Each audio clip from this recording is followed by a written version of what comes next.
About 10,000 people have been killed in southern and Southeast Asia by huge waves, tsunamis. 20-foot-high waves swamped coastal areas in 6 countries: India, Sri Lanka, Indonesia, and Thailand. I came to Thailand in 1992 to serve as the rabbi of the local Jewish community.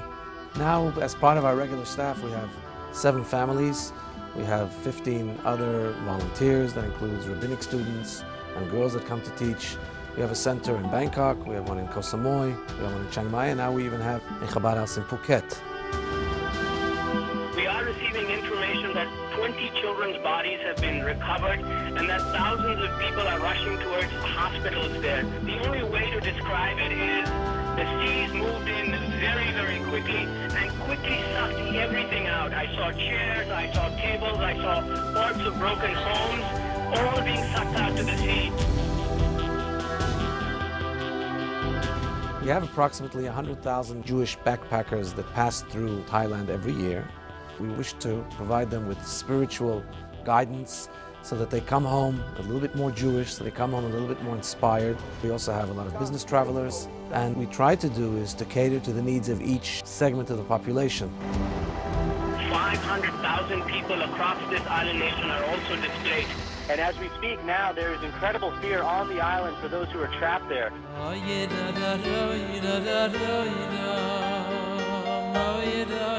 It was a sleepy Sunday morning, and all of a sudden everything started ringing. The phone lines, the fax lines, the mobile phones, the emails, everything was ringing off the hook. The news had spread that there was a tsunami with a major amount of casualties, and we started receiving phone calls from all over the world. The Israeli embassy had actually instructed that any Israeli citizen that was to be found in Thailand should contact one of our Chabad centers so that we would be able to create a data bank whereby people would be able to call us and find out that their loved one was still okay. I realized immediately that we would need to coordinate the efforts of all of our staff. The lists were compiled together with the help of the Thai government, and we had a 24-hour situation of being in touch with relatives of people whom they felt or thought or feared were missing. Rabbi Wilhelm was dispatched almost immediately to the scene in Phuket. As soon as the airport reopened, I was on a flight, I got to Phuket. I cannot describe the destruction I saw all over. People going around looking for help, injured people, bodies all over. Many young Israelis were going around looking for help. And the first thing I did is give them food, sit with them, get them tickets. We spoke to El Al, we arranged tickets for them. There are 6 hospitals in Phuket. We went room to room, we tried to look at the names, find Jewish people. Everyone needed something, some help. We met children who were sitting in their room after all they went through. They really needed something, and we went and bought some games and toys for them. After we finished with the hospitals, we're starting to look for the bodies. We got many pictures from families all over the world who were looking for their relatives and friends who were there in Phuket, Krabi, Koh Phi Phi, Khao Lak, and we were going around between the bodies, identify and help these people who were killed to get to Jewish barrier. There were no lodgings available. Many people were just bedded out. In the Chabad house in Koh Samui, it was wall-to-wall people sleeping. Chabad houses turned into refugee centers. One of the Israeli rescue members who flew in from Israel told me it's ironic. The first time in my life I'm eating Shabbos food is here in Thailand. The Lubavitcher Rebbe sent us out, just as our brethren and our colleagues, the Shluchim, are all over the world, to teach Torah to Jews, to bring Jews closer to Judaism, but also to simply be there, to do acts of kindness, to do favors, to help people physically, spiritually, and emotionally. בשעה דוהר מקיים די מצווה von Abbas Yisrael, wie mit dafür מקיים sein. Und wie mit dafür מקיים sein, Gorde Pashtus, dort nennt man nicht Keremosim und Kavonis und Seides, sie genug der Ingen kepschute, wie wir können Masbir sein, Zaposchische bepschute Yisrael. Wo geht, hat sich mit sich. Kommt von sich nicht weg. Sagt man, hat wer Hafterle Jache, peilt das in seine Neven wie Koneche, das ist der Punkt wie allein. Wo geht, hat dem Chaber mit sich. Und a Femen geht Leriacho, nicht toin der Rufkin Hagbolis, auf jeder Jeden und auf alle Jeden, die mir wohl Barucho, und die Siche ist mir Abisseinu Nisien. Não se esqueça de acender as velas do próximo Shabat. Dia 18 de maio, em São Paulo, 17h10.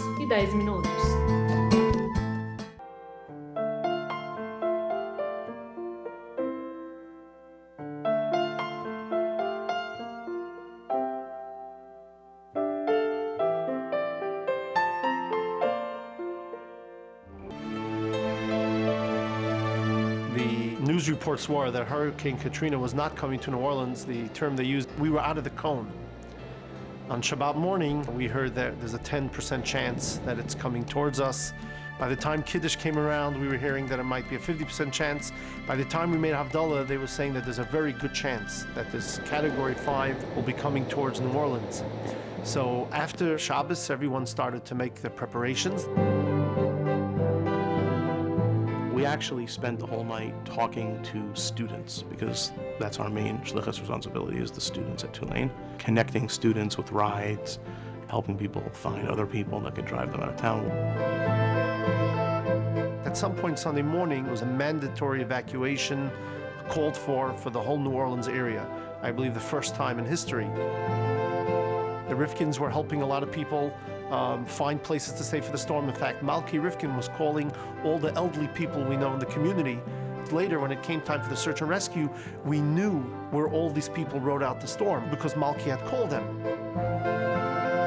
11 a.m. on Sunday, I went into our Chabad center to take our Torahs to higher ground, and the phone rang. It was an aunt of a young man from Memphis who had come with 7 other Jewish young men.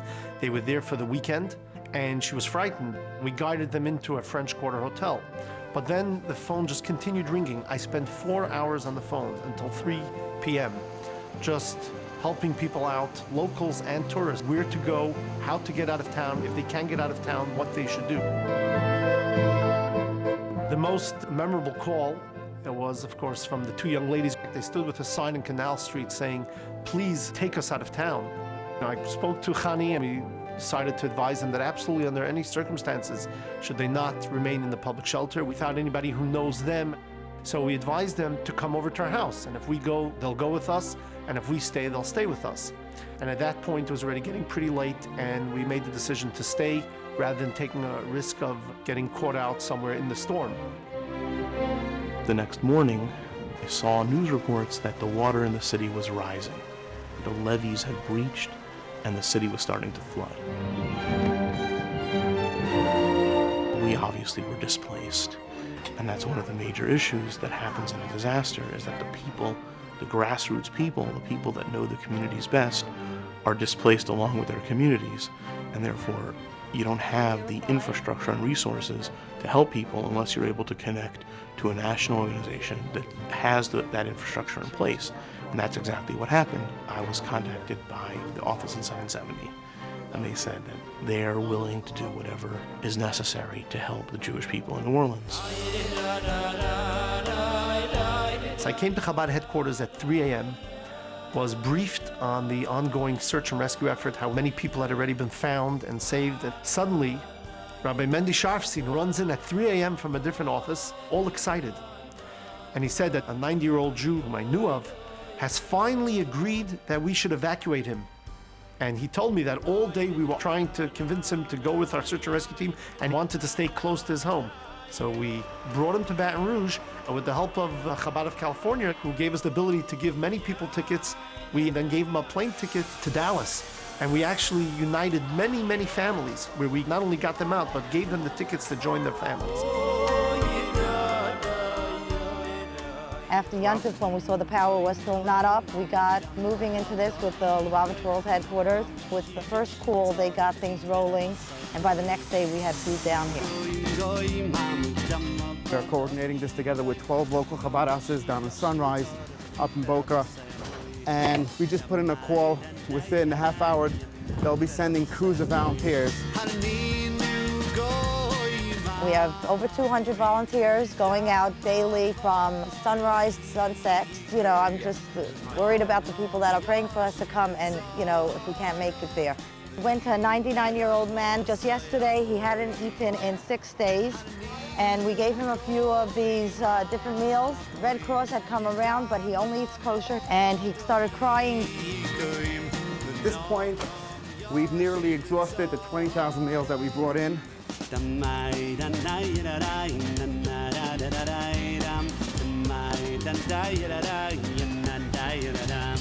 lesson that I got in Ahavas Yisrael was an unbelievable one, to see how deeply Jewish people care about human beings in general, about each other specifically. The Shluchim did an unbelievable job in their care, concern, their help.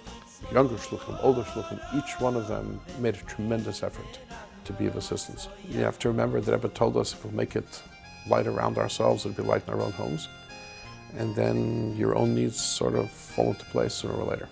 Wo soll man sorgen, was wird sein morgen, als der Schenker will uns borgen.